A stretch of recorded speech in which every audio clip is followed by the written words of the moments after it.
Tooll is an open-source procedural content generation software.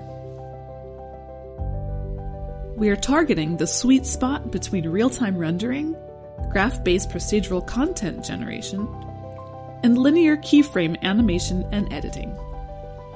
This combination allows artists to build audio-reactive VJ content that can be created on the fly while listening to the music, use advanced interfaces for exploring parameters, or to combine keyframe animation with automation.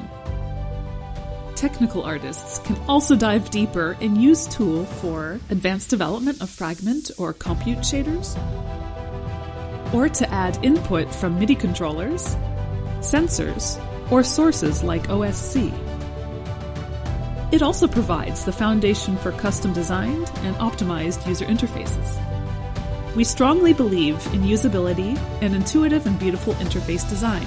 That's why we experiment with different approaches before striking the right balance between usability and powerful flexibility. Currently, Tooll version 3 is an ongoing development.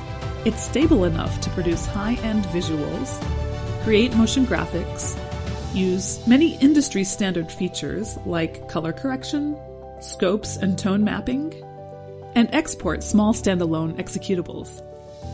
We hope to bring together a community of artists, developers, and creative tinkerers to drive the design and development of the software as a free open source project. If you want to know more, please watch one of the introduction videos or tutorials, or join us on our Discord channel.